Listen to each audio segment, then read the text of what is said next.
On vit dans un monde où l'anxiété, on dirait bien que c'est devenu la norme, hein? On est tout le temps en train de chercher comment trouver un peu de paix, une paix qui dure.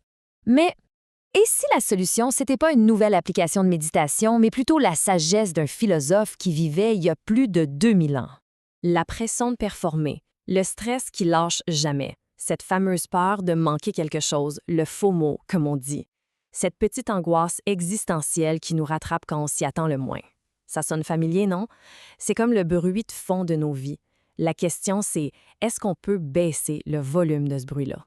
Alors laissez-moi vous présenter Épicure. Lui, il ne se voyait pas juste comme un penseur dans sa tour d'ivoire, mais carrément comme un médecin pour l'âme. Et sa prescription, vous allez voir, elle est d'une pertinence assez surprenante aujourd'hui.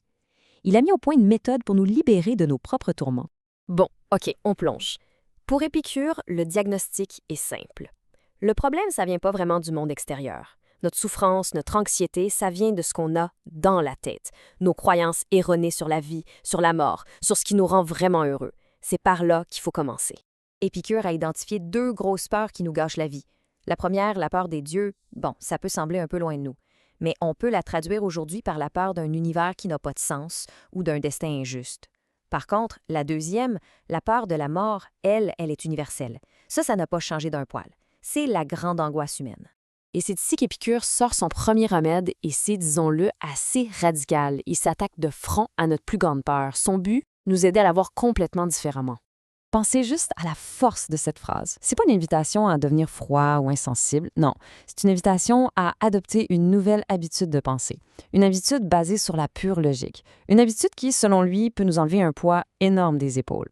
L'argument d'Épicure est d'une simplicité désarmante. C'est tout simple, il n'y a jamais de rencontre possible entre nous et la mort. Tant qu'on est en vie, la mort, elle n'est pas là. Et quand elle arrive, nous, on n'est plus là pour le savoir. Donc, avoir peur de l'expérience de la mort, c'est carrément irrationnel. On ne la rencontre jamais.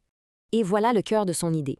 Si le bien et le mal, comme le plaisir et la douleur, dépendent de notre capacité à ressentir des choses et que la mort, c'est l'absence totale de sensations, alors la mort ne peut pas être mauvaise. Ni bonne d'ailleurs, c'est un état neutre, c'est juste la fin de l'expérience. Point final. Alors, une fois qu'on a un peu neutralisé cette grosse peur de la mort, on peut enfin se concentrer sur la vie. Mais comment on fait pour bien vivre? Épicure nous dit de viser le plaisir. Sauf que sa définition du plaisir, elle va probablement vous surprendre. Ça sonne comme une invitation à un party sans fin, n'est-ce pas? C'est d'ailleurs le plus gros malentendu sur l'épicurisme qui a traversé les siècles. Mais non, Épicure ne parlait pas du tout de ça. Et voilà la clé. Pour Épicure, le plus grand plaisir, c'est pas l'euphorie passagère, c'est la tranquillité, l'absence de douleur dans le corps et l'absence d'agitation dans l'esprit. Cet état de calme, de sérénité, il lui a donné un nom, l'ataraxie. C'est ça, le véritable but du jeu. D'accord, mais comment on l'atteint, cette fameuse ataraxie, en gérant intelligemment nos désirs? Épicure nous propose un système de tri super efficace. La première catégorie, c'est la base. Un toit, de la bouffe simple, des amis. C'est tout ce qu'il faut pour être heureux. La deuxième, le luxe, la variété, c'est correct de temps en temps, mais il ne faut pas en devenir esclave. Et la troisième, les désirs vains. C'est là que se trouve une énorme partie de notre anxiété moderne. La course aux likes, à la richesse sans fin. Épicure nous dirait que c'est un piège qui garantit l'agitation. Mais bon, dans le feu de l'action, comment on fait les bons choix? Comment on sait quels désirs suivre?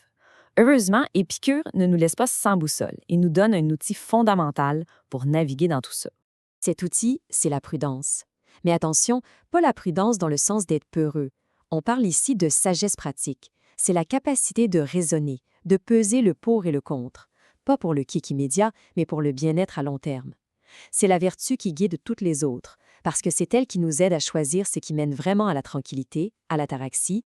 Et c'est là qu'on voit que tout est lié. Pour Épicure, tu ne peux pas être vraiment heureux si tu es malhonnête ou injuste, parce que ça crée de la peur et du trouble dans ton âme. Et à l'inverse, une vie droite et sage, ça mène naturellement à une vie agréable et tranquille. C'est un cercle vertueux. Le bonheur et la morale se nourrissent l'un l'autre. OK, revenons à nous, aujourd'hui.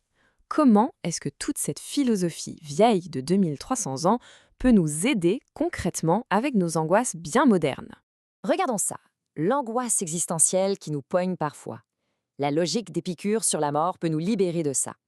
Le consumérisme, le fameux FOMO, sa réponse est simple, ancre-toi dans ce qui est naturel et nécessaire. c'est suffisant pour être heureux. Et face au stress constant, à l'épuisement, le but n'est plus de courir après des sensations fortes, mais de cultiver un état de tranquillité durable, notre fameuse ataraxie. Au bout du compte, cette philosophie, c'est une véritable libération. En arrêtant de se tourmenter pour un avenir incertain ou pour une mort qu'on ne connaîtra jamais, en maîtrisant les désirs qui nous agitent pour rien, on se donne la permission de vivre pleinement le seul moment qu'on possède vraiment, le présent. Épicure termine sa lettre avec cette promesse assez incroyable. Vivre comme un dieu parmi les humains. Ça ne veut pas dire être tout-puissant. Ça veut dire atteindre un état de paix intérieure si profond qu'on est plus secoué par les mêmes peurs que la plupart des gens. C'est une invitation à atteindre une forme de bonheur solide, durable, ici même, sur Terre. Une pensée à méditer.